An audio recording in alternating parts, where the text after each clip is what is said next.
Yeah. Awesome. Let's shoot. So, Arn, how has your experience been with AEW working backstage?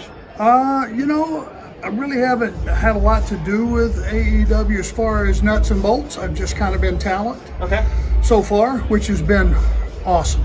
Yeah. The fans are as good as you get. They are so in tune to the product. I'm just, Jesus Christ, guys, I'm 61 years old. To be able to even walk through the locker room with these kids and them even know who I am is pretty flattering. Yeah. To be honest with you. That's amazing. You mentioned working with the talent. Has there been any standout young talent that you've been surprised by? I'm just getting used to all those guys. I haven't had a chance to see them perform a lot. MJF, is that the right letters? Yeah, that's right. Is a real asshole. Now, I'm pretty good in the locker room about jousting. I'm pretty renowned about getting the last word pretty quickly.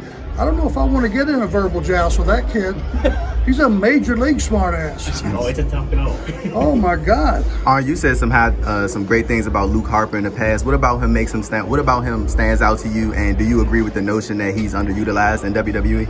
Well, and a lot of guys wonder why I pick out Luke. Luke Harper, guys, is about 6'4". He was about 300 pounds. He's trimmed down probably, I would say, to 250. His thought process before he goes to the ring, his planning, his ability to go out and whatever, if he has a lesser opponent, to be dominant. If he has an opponent of equal value, he knows how to get that guy over. He's a throwback to the days when a top heel knew what his job was, and his job was to feature the guy he was in the ring with and make him a star. Luke Harper is one of those guys, and he's big enough and he's rugged enough that he can make you believe anything he wants to. And I just think a guy like that has so much value because he's a big guy that doesn't work like a big guy, if that makes any sense. It does. Arn, you talked about too on the panel here tonight, and then you talked about in an interview recently about being a shit heel and like how important that is for the business and stuff like that. A lot of the heels coming up, you do see that a lot of cool factor going into play where they try to be the cool guy and stuff like that. How would you find a pretty good balance of that? What would you give them the most important kind of advice when it comes to being the shit heel? Well, I think Jericho and his crew are going to get there. Jack Swagger is legitimate, fellas. I don't know if he's ever grabbed you, but he's a real deal. And that's their heater. And the deal that he did with Dustin Rhodes, I felt bad for Dustin. You know, that is how you get heat. And that's how you become unlikable. It was cheap shot all the way. I think the one thing that factions especially need to understand is the whole deal is you're a pack of dogs. You're a pack of wolves. One guy may be able to punch all 4 or 5 of you in the mouth once, but the numbers, boom. And no matter who you are, when you see that, you see a guy that's doing pretty good, and then he gets thumped by the numbers, it just leaves a bad taste in your mouth. That bad taste is what sells tickets. It's what the 4 Horsemen were. We weren't saying, hey, I would just admit on a promo, hey, I'm going to go ahead and tell you in advance, there are going to be 3 of us, there are going to be 4 of us, or there are going to be 5 of us, and we're all going to be hanging on to you, telling you going in. That's the way it is. That kind of mentality is what makes white hats and black hats. And if you ask me, getting away and having everybody be gray hats is pretty damn boring. Let's do 2 more, guys.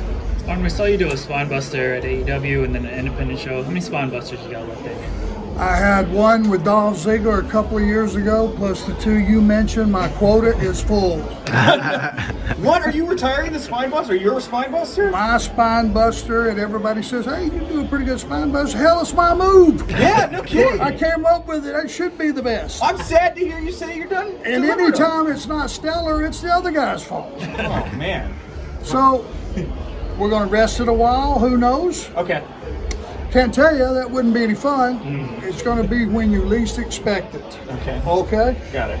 So you talked about, too, just being on that panel with everybody, like Ronnie and Magnum TA and Lex. How did that feel just to kind of, like, be on the stage with all those guys again, and like it's been mentioned several times too that all you guys were your own unique personality and your own unique individual. How did that feel, just being up there with them and kind of being in that big setting again with all those guys? Well, it took me back, especially seeing Ronnie Garvin, who I haven't seen in probably 30 years. Magnum was going to be a huge, huge star in the industry before he had his car wreck, guys. Make no mistake. He was heading that way. He wasn't far off. And I loved wrestling him. Lex Luger looked the best of anybody in the business at one time. You know, there was no discounting how good Lex looked. And Lex had a hell of a run in this industry. Ronnie Garvin is a guy that, if I wanted to take this small group and you asked me, you'd never seen a wrestling match before, you said, I want to see what you do. Who would you like your opponent to be? It would be Ronnie Garvin. Because he would beat the ever-loving shit out of you. And if you didn't fight him back, he would eat you alive. So he taught me a lot about taking care of myself in the ring, how to be aggressive. Still might do my job as a heel, but be able to stand in there and trade with a badass. And Ronnie Garvin, make no mistake, don't go by his size, he was a badass. Probably is still a badass. Absolutely. Last one, guys. I wanted to ask you real quick about Jericho. You know, you worked with Jericho at the height of the Attitude Era. You're working with him again now. How do you think he's grown as a performer? He become very unlikable. Chris Jericho is a guy that has morphed into that lead heel, that champion deal, but he's not trying to be Luke Harper, or he's not trying to be Braun Strowman, or he's not trying to be Roman Reigns or AJ Styles. He's trying to be Chris Jericho, the bubbly, laying in the bathtub, fully dressed, all that stuff. It's perfect for Chris. Chris is now probably looking at 25 years in the business? Yeah. Is that close? He's learned something from everywhere he's been and everything he's done.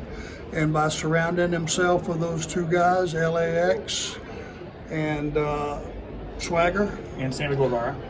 Sammy Guevara. Now, Sammy's a guy that we've left out, not by design. Let me tell you who Sammy is in my mind. And I have this thing that I look at somebody and I go, that's who he is, or that's who he could be.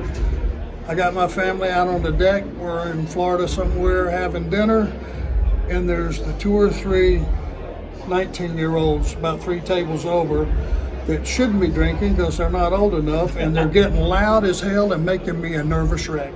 That's who Sammy is. Okay? Fair enough. And that translates into money if you utilize it. He shouldn't be an ass kicker. He should be a cheap shot artist and use all those skills, but use them from a defensive posture, not so much an offensive posture.